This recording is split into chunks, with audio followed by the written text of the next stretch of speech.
Há alguma chance de não termos uma crise para administrar em 2021? Infelizmente, gestão de crises ainda deve ser assunto para muita gente em 2021. Já temos a vacina, mas até o fim dessa situação pandêmica, empresas, carreiras vão continuar enfrentando os efeitos diretos e indiretos dessa pandemia. Muita gente, muitos negócios se viram obrigados a experimentar mudanças bruscas e agora vem, infelizmente, o acerto de contas. Fora que o imprevisível, como o próprio decorrer da vida, com o que pode acontecer com pessoas, ou com grupos, ou incidentes corporativos, a crise está sempre presente no nosso universo de quem emprega e paga boletos nesse país. Por isso, aqui no Sem Espuma, vamos discutir gestão de crises como tendências para 2021.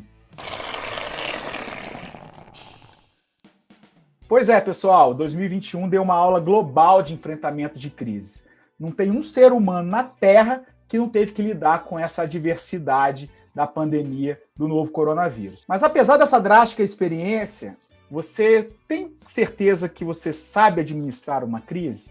Você acha que existe um manual, um roteiro para isso? Ou você tem as características necessárias, características pessoais, para gerenciar uma crise? Para falar sobre isso e tirar a espuma desse assunto, eu convidei a Andréa Salsa, ela que é consultora de RH, professora dos MBAs da FAES, da FGV e da FUCAP, e por 16 anos trabalhou na TV Globo, 9 deles como executiva corporativa, tendo gerenciado inúmeras crises ao longo da sua carreira. Se você se inscrever no canal e curtir esse vídeo, eu prometo que até o fim do nosso papo eu vou tirar dela algum case interessante para a gente poder falar sobre isso e compartilhar essas histórias dela. Curte, compartilha, manda para sua rede, porque a Andréa está aqui e ela é sem espuma. Andréa, obrigado pela sua presença aqui no meu canal. Prazer, Guilherme, muito bom aqui, me sentindo honrada aí de participar desse canal tão relevante que a gente tem tanta sinergia, né? Porque se é para trabalhar sem espuma. Pois é, a gente vai ganhando um pouco de experiência na vida e vai ficando de saco cheio com ela, na verdade, né? Então, o objetivo do canal é esse, a gente poder trazer esse conteúdo rico de empreendedorismo, de negócios, histórias de gente que, de fato, bota a mão na massa, fica longe da espuma e paga seus boletos com dignidade, que eu tenho certeza que é esse o seu caminho aí, pelo que a gente já se conheceu. Mais uma pessoa que eu conheci durante a pandemia, virtualmente, né, André? A gente nunca nem se viu, né? Mas nós tivemos uma conexão com os nossos conteúdos ali, foi muito legal a gente fazer essa troca. Andréia, 2020 ensinou a todos nós que gerenciamento de crises é uma habilidade importante, que todo mundo, em algum momento da vida, vai vivenciar uma crise e tem que estar preparado para isso, independentemente do tamanho dos boletos que você tem para pagar. Vamos começar esse papo aqui, Andréia, direto e sem espuma. Você, como especialista em gestão de crises, fala para mim, basta ser intencionado ou inteligente para gerenciar uma crise? Não basta, né, Guilherme? Eu brinquei com você há pouco que ser inteligente e bem intencionado não faz falta, né? É bom que se tenha, mas não é o suficiente, porque na realidade, embora o nosso papo aqui vai ser bem direto, daqui a pouco a gente vai falar de coisas muito práticas, eu sempre gosto de trazer algum elemento um pouco mais conceitual e estratégico antes da gente ir para o dia a dia do gerenciamento de crise. Na minha história, isso foi a duras penas, né? Não foi uma percepção muito automática que eu tive, foi com muita experiência. E todas as vezes que a gente está gerenciando uma crise, existem 3 pilares básicos que sempre a gente precisa observar para direcionar o nosso olhar, a nossa assertividade para o gerenciamento de crise. Um é que toda a crise envolve o risco de imagem e reputação de uma organização. O segundo pilar é que sempre envolve pessoas. Eu estou falando de pessoas de dentro da organização ou de fora da organização. E o último pilar, que é super importante, que é a sustentabilidade dos negócios. Então, a forma que eu vou gerenciar esta crise, ela pode e certamente vai impactar em um desses 3 pilares. Então, é muito importante... Pelo menos um, mas normalmente tem impacto nos 3, tá? E impacto, quando eu digo, não é necessariamente negativo, mas você precisa ter isso como dimensão e isso te norteia. Não como um passo a passo, dica 1, dica 2, não. É como um modelo mental na hora que você estiver enfrentando a crise. Normalmente, quando você pensa assim, você se norteia. Isso sempre me ajudou nos meus processos de gerenciamento de crise. Então, legal. Pessoas, sustentabilidade do negócio, imagem e reputação é aquele tripé que você tem que estar ligado, que vai ter impacto em algum desses pontos, se não nos três, em qualquer que seja a crise que você vai gerenciar. Mas, assim, isso não é suficiente, o entendimento disso, para você gerir bem uma crise, né? Existe, Andréia, um roteiro, um manual, um método, um livro, um influenciador no Instagram, alguma coisa que possa ser universal e que ajude a gente a gerir uma crise? Isso eu tenho muito, porque isso para mim é espuma, né, Guilherme? Essa coisa, siga aqui o roteiro, veja o e-book, leia na apostila. Quem gerencia a crise, e eu não tenho dúvida que várias das pessoas que vão ouvir a gente já passaram por isso, sabe que na hora que a coisa acontece, a última coisa que você vai lembrar é do manual, porque não é assim e não necessariamente é no passo a passo que acontece. E é até bom a gente também dar uma dimensionada do que é crise, porque às vezes as pessoas acham que é, né? A gente começou falando da pandemia e aí a gente está dando um exemplo muito grande e global, mas também a gente tem que pensar que crise pode acontecer envolvendo uma pessoa. Às vezes uma pessoa dentro da organização ela é capaz de criar um processo muito delicado dentro de uma empresa, pode ser um grupo de pessoas, né? Às vezes questões até ligadas a sindicato, e aqui eu não estou falando mal de sindicato não, tá? É só para dizer que nas organizações esse é um stakeholder às vezes delicado, e aí pode fomentar questões de grupo dentro de uma organização, e o outro podem ser incidentes corporativos, que aí são coisas muito graves envolvendo uma organização, que mais para frente tenho certeza que a gente vai falar sobre isso. Então, só para dimensionar que crise não necessariamente é algo tão robusto como uma pandemia, né? Tá no nosso dia a dia e no dia a dia das organizações. Eu acho importante, André, desculpa te interromper, eu acho importante você dizer isso, porque realmente a gente fica pensando que crise é desastre aéreo, é pandemia, mas na verdade um roubo de um carro dentro de uma empresa, a perda de um ente, né? Tudo isso são processos de crise que alguém precisa gerenciar eles, não é isso? Sem dúvida, sem dúvida. Quer ver, Guilherme, quando a gente vai para o indivíduo, para uma pessoa, né? A pessoa da sua organização versus a sua marca versus as redes sociais. Uma única pessoa pode fazer um estrago, e aí lembrando de novo o nosso tripé, né? Na imagem e reputação, pode ter impacto nas pessoas dentro da organização, dependendo do conteúdo que foi postado, e isso pode ter impacto na sustentabilidade dos negócios. Então, não é que o fato de talvez não ter visibilidade para o ambiente tão externo ou tão global não tem o efeito destruidor que uma crise pode causar, às vezes, por uma pessoa. Né? Só a gente vê aí as reportagens dos últimos tempos, pessoas que tiveram que ser desligadas de grandes organizações porque alguém descobriu que ela tinha uma empregada que tinha um trabalho análogo ao escravo, à escravidão.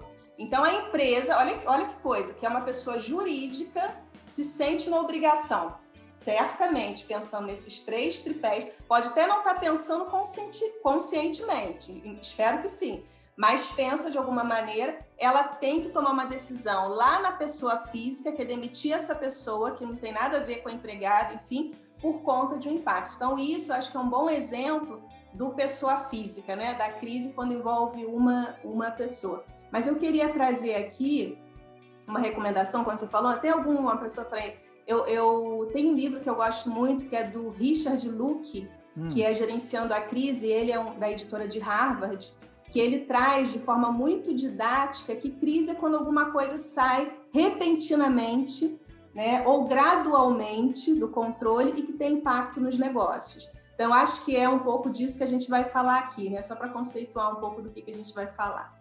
Mas, de certa forma, assim, você como especialista, a gente, como você mesmo falou, nós temos 3 pilares que são importantes de ver, nós temos 3 visões, né, que são também relevantes e onde está o impacto da crise.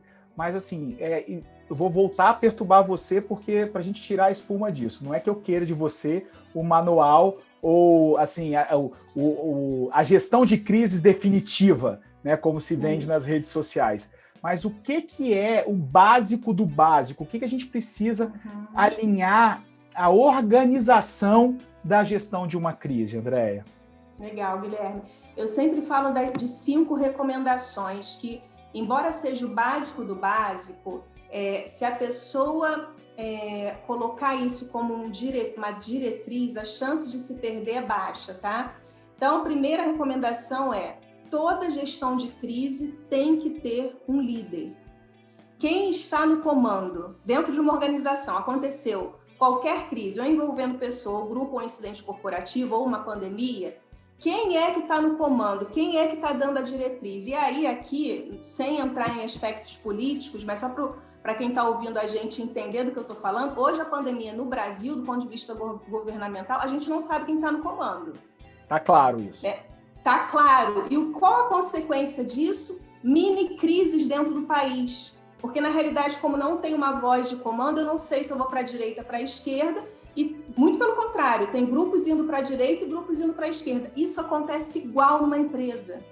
Se acontece uma crise, né, e aí vai lá o bem-intencionado com o inteligente, que não tem técnica e não sabe entender a complexidade que é uma crise. O inteligente fala que é para a direita e o bem-intencionado fala para a esquerda. Quem é que está no comando? Essa empresa precisa tomar essa decisão, né? E quem está no comando, embora não tenha uma cartilha comportamental, mas tem sempre algumas recomendações que eu acho que são muito importantes, esta pessoa que vai ficar no comando precisa ter minimamente credibilidade, porque isso é um tom interessante para quem está no comando da crise, porque não dá tempo, Guilherme, da gente que está abaixo do comando da crise questionar aquele sujeito.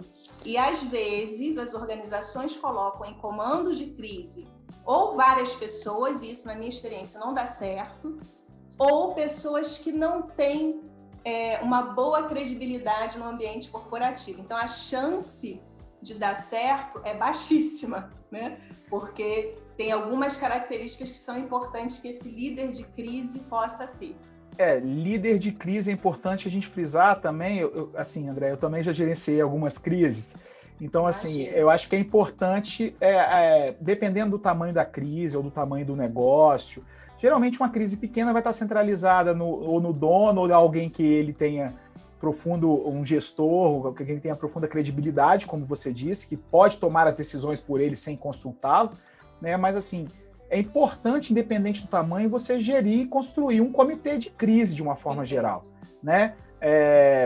Enfim, se for um risco que já é mapeado, beleza, já vai ter um plano de contingência, vai ter alguma coisa, mas é importante ter, claro, para as pessoas que estão abaixo, quem é que você vai consultar, quem é que sua rede de suporte, porque necessariamente você não vai tomar nenhuma decisão sozinho. Você vai ter que consultar um advogado, vai ter que consultar o contador, né? Vai ter que consultar um especialista na área, um incêndio, por exemplo, né? Você vai consultar um bombeiro, alguma coisa, uma seguradora. Então é importante que você saiba também ter o líder, mas ter também uma base de suporte que te atenda, não é isso? Você concorda comigo? Isso, eu concordo, Guilherme, e ainda assim, vamos dar um exemplo concreto aqui para tirar bastante, a gente está sem espuma nenhuma, mas vamos tirar o que nem tem ainda para dar concretude.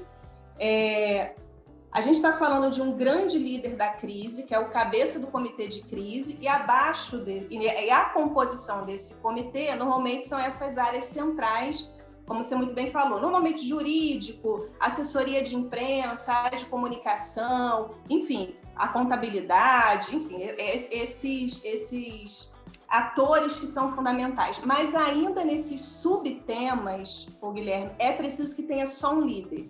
E aí eu vou dar um exemplo concreto. Às vezes no jurídico, tá? O jurídico sempre está envolvido e tem que estar sempre envolvido em comitê de crise. Eu tenho uma decisão, uma definição para tomar jurídica. Numa reunião vai um advogado, na outra reunião vai outro advogado, na outra reunião vai outro advogado. A chance disso dar errado é enorme. Claro. É importante que dentro da sua empresa você estabeleça quem é o representante da contabilidade, do jurídico, da assessoria de imprensa, e esse líder pode até consultar para dentro da sua própria área, porque ele não tem necessariamente que saber todas as áreas, por exemplo, é uma dúvida às vezes tributária, trabalhista, de imagem, o advogado não precisa saber isso tudo, mas ele vai lá na fonte dele, consulta e volta para o comitê de crise, o assunto é muito complexo, ele leva a pessoa junto dele, mas essa figura do líder do jurídico, do líder da assessoria de imprensa, do líder da contabilidade, ela precisa ser bem definida, porque se alguém na empresa tiver uma dúvida jurídica, ele precisa saber que ele tem que consultar fulano e não ciclano, porque um pode dar uma orientação, outro pode dar outra, Sim. e aí se cria uma crise dentro da crise. Ok. Mas, né? assim, é Por o que eu falta disse, de é um comitê de crise, não é uma teia, né? Enfim, é o pessoal que está realmente com voz ativa para auxiliar no processo de administração. Vamos lá, André, número 2, você falou 5. Número 2, o que a gente vem por aí? O 2, eu digo que quando tem uma crise, é natural, Guilherme, que as pessoas às vezes demorem a entrar no ritmo da crise, né? Porque quando a crise acontece, às vezes a gente ainda tenta criar o processo normal do dia a dia, e a crise vai te tirar do caminho normal do dia a dia. E aí as pessoas tentam tomar decisões querendo consenso o tempo todo. E crise, aí é uma recomendação muito séria, também é velocidade. Você não pode demorar a tomar algumas determinadas decisões. E aí, provavelmente, em empresas muito grandes ou até pequenas, independente do tamanho, às vezes o líder de crise só quer tomar aquela decisão se todo mundo concordar com a decisão. Isso pode não dar certo, a chance, inclusive, de dar errado é grande, então vá para a maioria. Quando você perceber, se puder ter consenso, ótimo, mas quando não tiver consenso, vá na decisão de maioria e assumindo risco. Não tem jeito, gerenciamento de crise é gerenciar risco. Você não sabe exatamente para onde está indo aquela crise, e tem um elemento que deixa as pessoas muito inseguras, que é o ineditismo. A gente tem coisas que acontecem na crise que a gente nunca viu, a gente não tem precedente. Eu vou dar um exemplo. Eu dou um exemplo. Agora na crise, na pandemia, logo quando ela surgiu, esse negócio de gente ficar em casa, meu negócio fechou, vou mandar embora, teve muita gente que tomou a decisão rápida de mandar o pessoal embora. Logo depois veio a decisão do governo do auxílio emergencial, de sustentar os salários por um tempo, e teve, meu Deus do céu, gastei uma grana que eu não tinha. Então, assim, tem um limite também, né, André, de velocidade de tomar decisão, porque você também, dependendo da crise, você está num nível de incerteza tão grande que realmente você pode vir a tomar uma decisão que não tenha sido a melhor, mas depois é mole de falar, né? Na verdade, exatamente. A velocidade ainda é o fator mais importante, talvez, nesse momento de consenso, como você está falando, de se tomar, porque não tomar uma decisão também é uma decisão, né? Total. E aí, de novo, a gente vai voltar para o nosso tripé.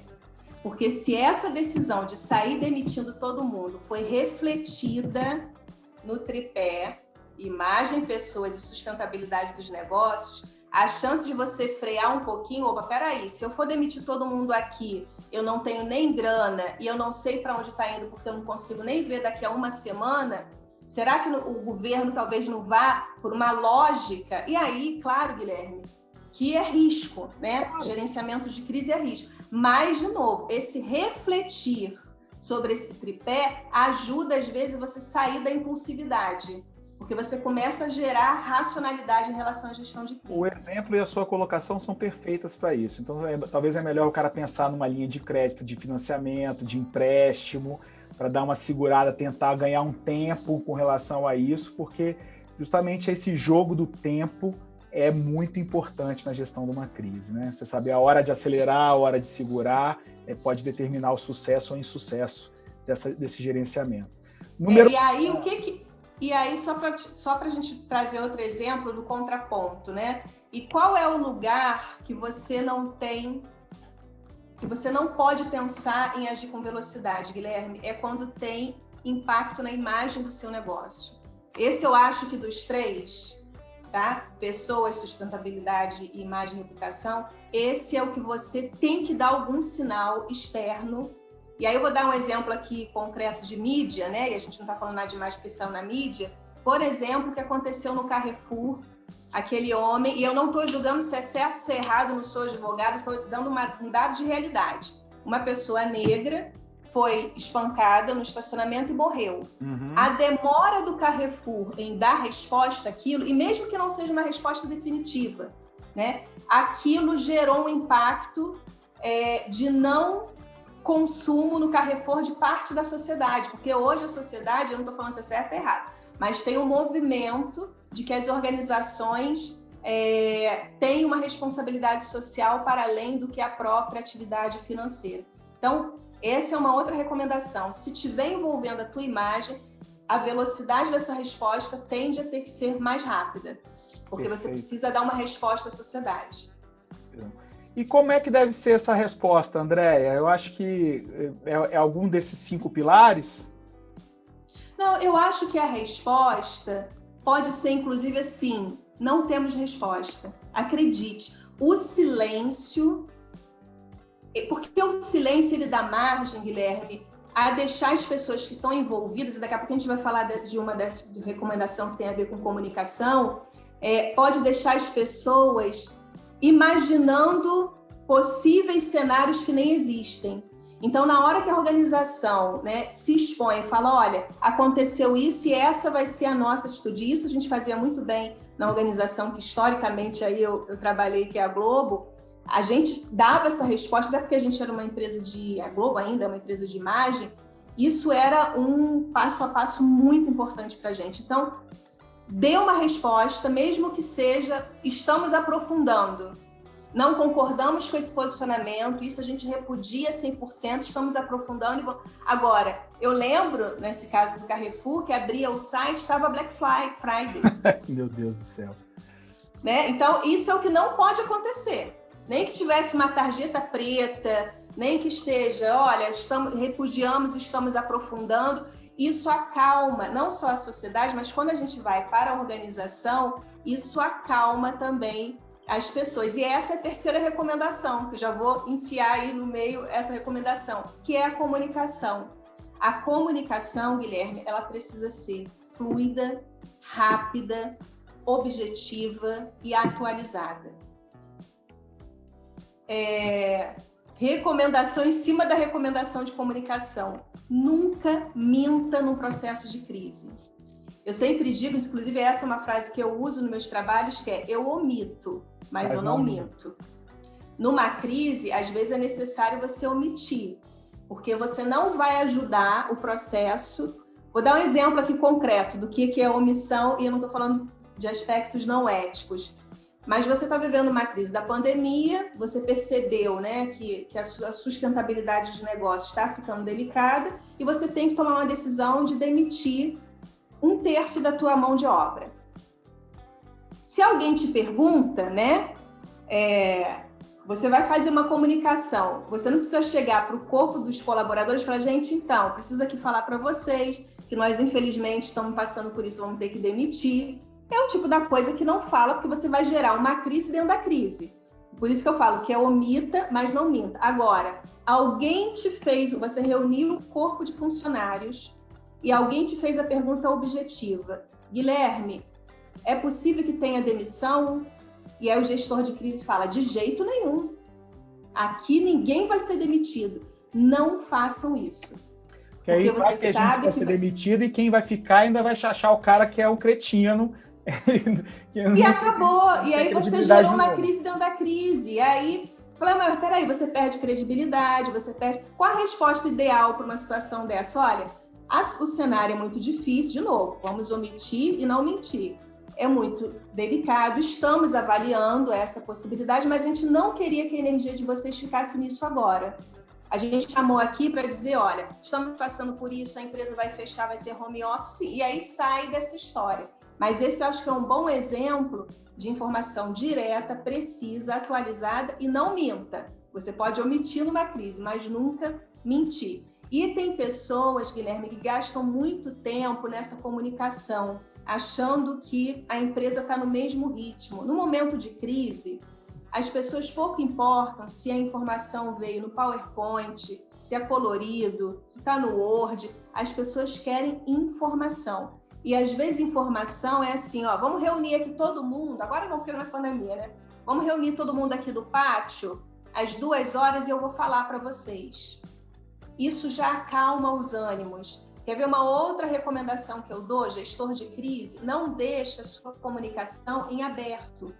Estabeleça um horário. Todos os dias, às 4 horas, eu vou fazer um boletim sobre o que está acontecendo. Essa é uma pergunta que eu, assim, além do boletim, para complementar a sua resposta, é importante que se tenha um porta-voz, uma única pessoa de contato, um ponto focal, seja com a imprensa, seja interna. É importante, assim como, que não necessariamente precisa ser o gestor da crise, mas é importante que se tenha um ponto focal de crise? Depende, Guilherme. Para comunicação, eu não sei se eu seria tão rígida assim, não. Eu acho que a referência da liderança é nas decisões. Vamos para a direita, vamos para a esquerda. Esse cara tem que ser único. Mas na comunicação, às vezes, para uma comunicação jurídica, é importante que o advogado, até pela autoridade que ele tenha, seja feita por um advogado. Sim. É uma comunicação com o pessoal da imprensa. Então, até por autoridade, é importante que seja assessora de imprensa. E com os colaboradores, se puder ser uma pessoa, até pelo vínculo, né, emocional que acaba se acontecendo durante a crise, é importante. Mas o fato é, comunicação é um calcanhar de Aquiles na hora do gerenciamento de crise. Por que eu recomendo um horário fixo? Eu estou falando um horário, mas pode ser 2, depende da realidade da crise e da empresa. Para você evitar gestor de crise, que uma hora o presidente da empresa te ligue para saber atualizações, e depois é o diretor do não sei o que te liga, aí é o funcionário. Como as pessoas não sabem a hora que você vai informar sobre a crise, é natural. As pessoas estão ansiosas, as pessoas querem informação, elas vão te acionar o tempo todo. O que vai acontecer? Você não vai conseguir trabalhar em cima da crise. Vai virar gestor de grupo de WhatsApp. Exatamente. Agora, se todo mundo está sabendo, todos os dias, às 4 horas... o gestor de crise vai dar a comunicação do status, e mesmo que o status seja, não evoluiu, a mesma notícia de hoje é de ontem, mas comunique, porque senão as pessoas vão falar, está em silêncio, está acontecendo alguma coisa, vem aí uma demissão em massa, sabe, essas coisas. Então, a comunicação, o boletim diário é super importante que aconteça para acalmar as pessoas e para dar a noção de que elas vão ser informadas. Elas não vão ficar desinformadas, elas vão. Isso tudo vai acalmando e ajudando o processo de crise se estabelecer e se tranquilizar. É claro que se o seu negócio for pequeno, a crise for pequena, basta se comunicar de forma clara e assertiva que está tudo certo, né? Isso aí. Você falou do item 3, e agora? O que tem mais pra gente? Eu vou falar do item 4, que foi o grande... o que mais me deu rasteira, Guilherme, durante a minha trajetória aí é o que eu aprendi mais tardiamente, que é se documente. Porque na hora que acontece uma crise, tem que ter cuidado, porque eu brinco que não é gincana, né? Mas algumas pessoas vão fazendo gincana. Corre, vamos lá, tá apagando incêndio, enfim. Vai até resolvendo as coisas que precisam ser resolvidas. Mas eu sempre digo, quando acabar a crise, o aspecto jurídico vai chegar, não tenha dúvida. Alguma questão jurídica vai chegar. E aí você esqueceu de se documentar. Você fez tanta coisa, e aí o teu jurídico provavelmente podem entrar processos passivos trabalhistas, e o teu jurídico vai pedir, cadê aquele documentação que você mandou? Cadê a comprovação que você apoiou a família X e Z? Cadê as trocas de informação? E você esqueceu dessa parte. E é uma parte em que você pode estar apoiando a defesa da sua empresa. Você, às vezes, fez tudo o que tinha que fazer legalmente, mas você esqueceu. E aí, quando você não consegue comprovar, você pode se expor, e aí, de novo, volta para os 3 pilares. Ou ter que pagar de novo, né? Ou ter que pagar de novo. Então, essa foi uma experiência que eu já tive, assim, que foi difícil, tá? E aí, às vezes, a gente até se frustra. Porque, poxa, fizemos tudo, resolvemos, não, mas essa parte... E mesmo que você não seja responsável por isso, mas cuide que alguém da sua equipe esteja se documentando. Olha, eu estou aqui na linha de frente, mas tudo que a gente vai fazer, deixa alguém aí por trás dos bastidores documentando. Então, essa é uma recomendação que eu sempre faço. E por último... Dica número 5. Claro, dica número 5, qual seria? Que é o autocuidado. E aqui, Guilherme, eu tenho muito cuidado sempre quando eu vou falar de autocuidado, para não parecer uma coisa romântica, e espuma e meio fofa, não é isso. Isso tem tudo a ver com performance. E eu estou falando de autocuidado do gestor de crise, a pessoa que faz gerenciamento de crise, porque quando a gente começa a fazer gestão de crise, a gente percebe que a nossa rotina vai mudar. Você não vai conseguir mais chegar no horário que você chegava em casa. Provavelmente você vai ter dificuldade de se alimentar nos horários que você se alimentava. Provavelmente você vai dormir menos. Então, é muita pressão. E tem algumas recomendações que eu dou que são valiosas, que não esqueça de se alimentar. Não esqueça, qualquer oportunidade que você tiver para dormir, reponha aquele sono. Não esqueça de avisar em casa, e eu estou falando de família, estou falando de esposa, de esposo, de filhos, de mãe, que você está numa situação diferente na crise, porque às vezes você sai com um problema de saúde físico, emocional e às vezes com uma relação pessoal comprometida. Deteriorada. Porque o seu marido não é obrigado a saber o que você está passando, a sua esposa ou o seu filho, você tem que conversar. Olha, vai ter um períodozinho aí que eu vou ficar um pouco ausente, porque de repente, se for muito confidencial, não precisa nem entrar nos detalhes, mas é uma situação muito delicada que envolve a minha carreira, envolve a empresa que eu trabalho, envolve a minha própria empresa, então eu vou precisar ficar um pouco ausente, sair um pouco da rotina que a gente fazia. Isso é muito valioso, Guilherme. Eu já vi ao longo da minha carreira pessoas que se perdem nessa perspectiva porque não se cuidam. E a gente é um ser humano, não dá para esquecer que nós somos seres humanos. Né? Acaba que o gestor de crise se preocupa muito em proteger o negócio, proteger as pessoas, proteger a imagem, proteger a sustentabilidade, né, da empresa, como eu falei, mas esquece de se proteger a si mesmo, né? Isso. E aí, se proteger num viés de performance mesmo. Por exemplo, quantas pessoas, você imagina as pessoas que estão na linha de frente dos hospitais, gestores de hospital, o caminho que eles estão fazendo essa gestão, às vezes é necessário você recuar e ser substituído, porque essa é uma pergunta também. O gestor de crise, ele pode ser substituído no meio do caminho? Pode. Agora, essa passagem se depara, tem que ser muito claro, está saindo a Andréia e está entrando o Guilherme. Okay. Porque às vezes a Andréia precisa dar uma descansada, ela já não está conseguindo funcionar como funcionava por aspectos biológicos mesmo, psicológicos. Né? A gente é ser humano e precisa desse autocuidado que é fundamental e que está diretamente relacionado à performance. Então vamos lá, André, você falou de 5 itens, é preciso que esteja claro quem está no comando, né? Tem que ter um líder, não é isso? Não é hora de consenso, é hora de maioria. A comunicação precisa ser rápida, simples e atualizada, em resumo, não é isso? Não pode se esquecer, em hipótese alguma, de criar a documentação da gestão da crise, para não atrasar muito a solução dela, porque o jurídico ele tem um tempo diferente, né? E autocuidado é fundamental. Mas sempre respeitando os pilares de sustentabilidade, né? Sustentabilidade do negócio, ou seja, os serviços essenciais, a coisa ainda tem que continuar andando, porque o que vai fazer ela resolver ou a perpetuidade do negócio é a geração de caixa, então tem que estar de olho no caixa também, de uma forma geral, né?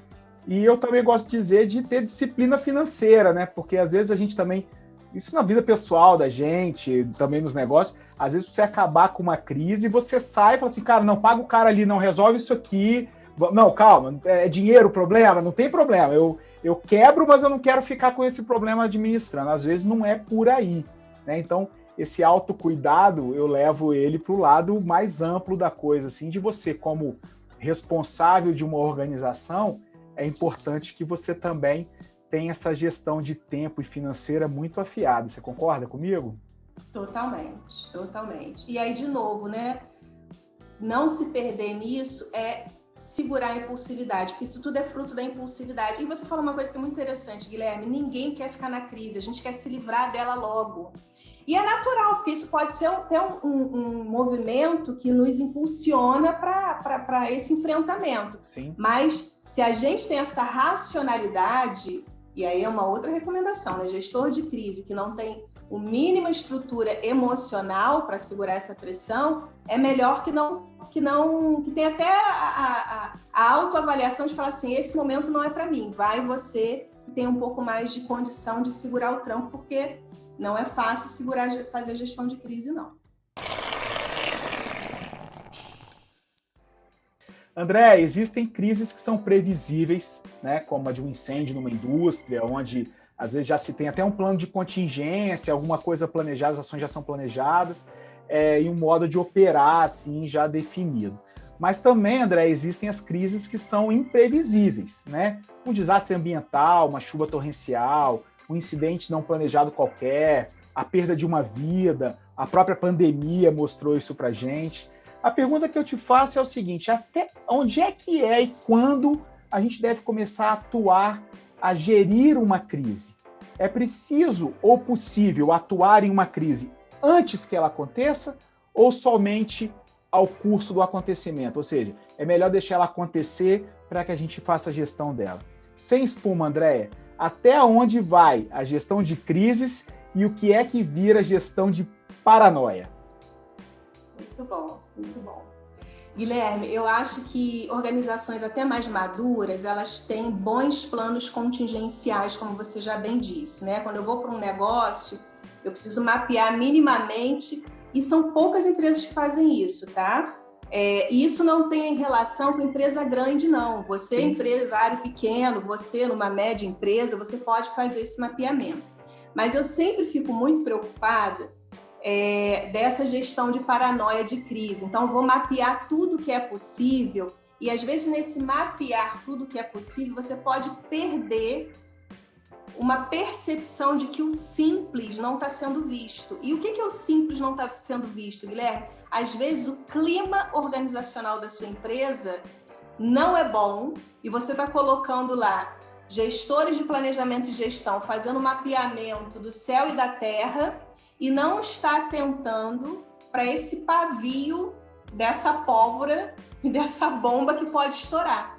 Então, o cuidado que eu recomendo qual é essa distância do que é factível, do que é concreto e do que é paranoia, como você muito bem falou, né? Porque isso tem um limite. Eu gosto mais de ficar, e aí cada um tem o seu estilo, eu estou trazendo aqui a minha perspectiva, eu gosto de trazer mais no aqui e agora, que são coisas que são possíveis. E se acontecer, e provavelmente podem acontecer, Guilherme, que é o chamado ineditismo, coisas que acontecem que a gente não sabe, e a gente prefere estar preparado desse jeito que a gente está batendo papo aqui para enfrentar, do que ficar gastando uma energia com coisas que podem, em termos de probabilidade, acontecerem remotamente. É porque o nosso público aqui, o meu público aqui do Sem Espuma é empresário, é gestor de negócios, é profissional liberal, é gente que toma decisão.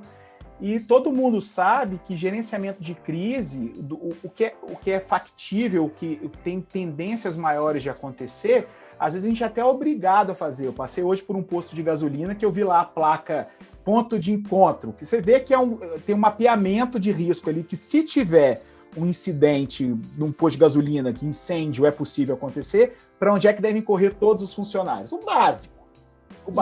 Estou dando um exemplo clássico para quem está nos vendo, nos ouvindo entender, né? Mas assim, como é que a gente se prepara para uma pandemia? Porque aí é por isso que eu te provoquei aqui, meio que sem espuma, que assim, é uma paranoia, né?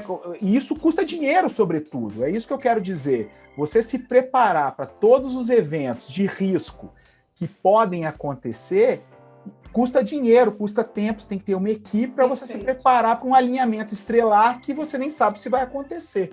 Então, na sua visão, espera acontecer e age?